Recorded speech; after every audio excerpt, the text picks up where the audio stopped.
اول که خپل ځان معرفي کړې ستا نوم دې څه ده؟ حاجي باکا یم، د سنګین د بازار یم، د ملامشر اکا یم.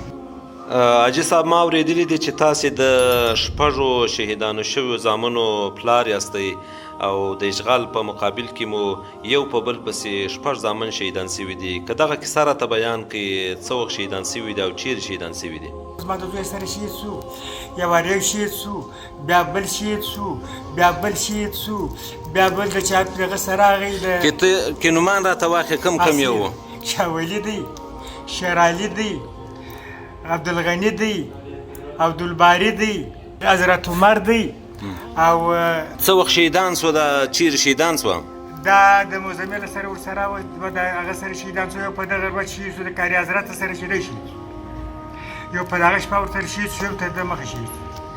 دوه د مزمل سره شهیدان سوله، یو یې د ورور سره شهید سو، د ورور سره شهید سو. د مزمل ورور پر پوسته باندې دروجې بارله چې هغه راله زموږ قرآنونه یې وسوله، دوی دروجې بارله او پوستې ته ور وختله، و زموږ قرآن یې دروجې سوی دی، موږ دروجې ورځو. زما بل زوی ته ویلي و چې بابک ته ووایه چې موږ شهیدانېږو، سبا ګرشته سبا به راسې موږ به راوباسي. او هغه بل چې و نور چې و، دوه د کاري حضرت سره شهیدان سوله، دوه د سره شهیدان سوله، د مزمل سره. یو په چاپه کې شهید سو، یو په شروع کې شهید. د نوبت څخه په شپه راورسېدې، تیارې پسې راغلې، په شهادت یې ورسوه. یو په شروع کې شهید سو. دا شپږ شهیدان سوي دي. د رب سره راضي یم، رب ځینې سي ناراضه. یو شکر د خدای زه نسم ادا کولی چې دا بچیان ما نه درلودی، د کفر په سپر به څوک درېدلی وای. دا زما سپین سرې نورزې ده ما ته وایي خوا به ده نه کې، که د پوستې سره وړي وای ما به تا به ژړلی. چې د مزمل څه پوښتنه وکړې د هغه احمد، په خدای دې زما قسم وي چې د یار چاته دا کیسه وکړي چې هغه داسې خوب یوسي. پر دغه شکل زما ګرېوانو ته بیا لاس راواچوه، چارې بیا راوړي، زما ګرېوان ته بیا لاس راواچوه، ولې سره تریب یې. دا شکر زه ته د خدای نه سو ادا کولی چې ما ته د خدای دلا ده چې بچیان راکړل. هغه د کفر په مقابل ودرېدل، هغه د کفر په مرمۍ باندې شهیدان سوله، ته ولې سره تریب یې. دا شکر زه ته د خدای نه سو ادا کولی. یو زوی یې له وله بلا کلیس کړی مخې، اوله زما ګرېوان ټینګ کړي چې وواره دې مبارک څه د دوی شهادت. ستاسې دا یو زوی شهید سو، دا یو زوی چې د شهید سو، له هغه وروسته بیا دا دوم دې ولې بیا جهاد ته ولېږئ؟ اوس مې نور در ولي ته هغه داسې دا کفار دي راغلي دي، کفار راغلي دي، زموږ د دین دښمنان دي، زموږ د کفر سپر کړي دي دا بچیان. موږ د قرآن دفاع کوو. په خدای تعالی دې زما قسم وي چې دا کوچنی دا ما ویلي دي ورته مزمل ته هم یو کوچناک زوی لرم، خلک ما ته وایي بس که شپږ زامن دي شهیدان سوه، چې دغه یو کوچنی پاتېږي تر هغه وخته زه معاینه نه ورته کښېنو ورکوو یې په لاس.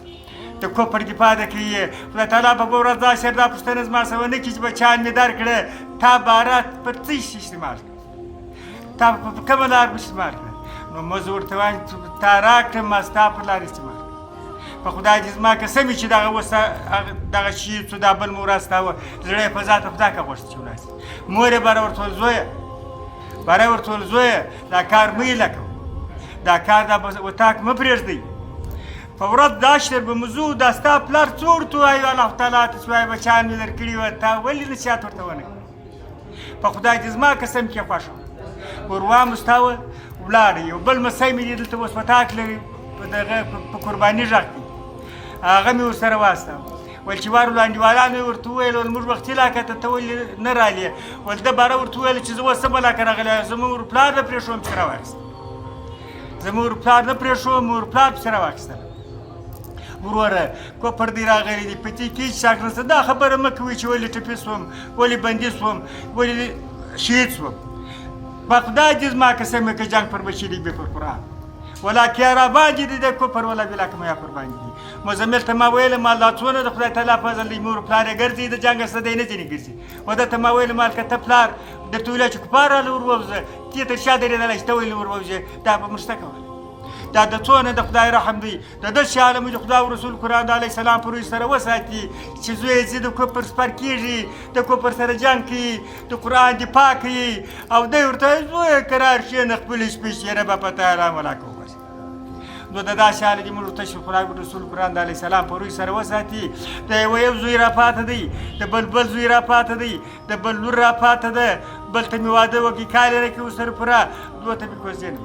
دا احتمال راپاته دي، کونډیان یې راته ناست نو زه دا شکر د خدای نه سم ادا کولی چې دا یتیمان زما په کور کې دي او دوی پر ما باندې ژاړي او دوی وایي هغه څه سو ما ته وایي دا یو وایي هغه کله راځي موږ ته راځي وایي هغه جان کله راځي دغه شکر د خدای موږ نسو ادا کولی چې الله زموږ پر زړو باندې خبر دی الله زموږ پر زړو باندې علم لري چې زموږ زړونه به په څه شکل نو وروره تر دې شکر تر دې ښه ورځ تر دې ښه ساعت نشته لکه اوس چې پر موږ ته چې راغلی معلوم دا رانشي چې ته کنه دا زما غوږ ګوره چې بوڼ دی دا د شوروي د وخت راکټ دا شکل کوي د شوروي د وخته څه درېدلی یم د رب سره راضي یم انشاءالله په فضل د خدای الله خو زما څه دا سوال به نه کړي چې تا نه کوه یا په زامنو دا مې لمسی دی د لور زوی مې دی زما سره راسره دی دی د لیز وکړی د ما سره لوی شوی هغه بل زوی مې دی دغه ځای زه د رب سره راضي یم اجملا صاحب یو شکر د خدای زه نه سم ادا کوم اوس خو الحمدلله حاجي بابا دا ستا د زامنو د قربانۍ نتیجه وسیده د ټول افغانستان کې فتوحات دي ډېرې سیمې نیول سوي دا اوس د ګرشک ولسوالۍ کې ته ناست یې دا هم الحمدلله فتحه سوې ده نو دا ستا د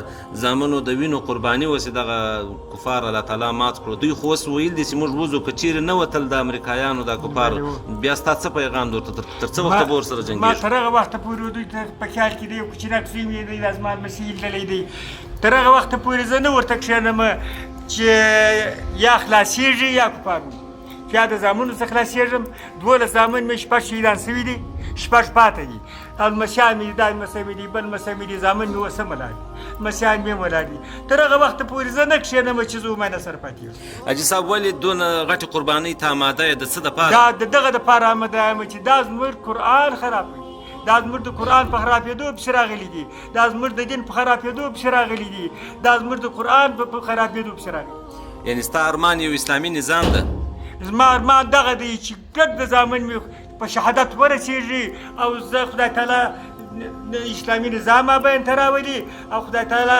اسلام کامیابه کړي تر زامنو زه تېر یم ناپوه خلک زه وینم زما زوی شهید سو نو که باید شهید د کافرانو وي که د مسلمانانو وي دا د دې مسلماني کامل مسلماني نه ده شهیدان به ورکوې که شهیدان مر نه کړې بندیان مر نه کړې پر ما باندې دا چې حالات راغلی دي حاجي ملا صاحب چاپه را په ما ډېر چاپي چې زما پوښتنه وکړې دونه تکلیفونه کفارو ما ته راغلي زما ګر سره نه پسوي دغه تکلیفونه یې راکړي دي چې زما اوس زامن یې وسره وتړله وسره یې بوتله زه یې وتړلم زه چې رایله کړم چې رالم کور ته سپین سرې ژړله ما ولې ژاړې باره یې راته وویله چې ګر د کفارو بوتله ما ورته ویل ژاړې بیا ولې دا کفار کفر د اسلام دشمن دی اسلام د کفر دشمن دی د دوی نه دي راباندې زموږ پر باندې دي زموږ دغه پر باندې چې دی کافر دی موږ باید د ده سره مقابله وکړو موږ باید د ده سره جنګ و جګړه وکړو خو کافر دی د نبي علیه السلام د وخته زموږ دشمن دی زموږ دوست نه دی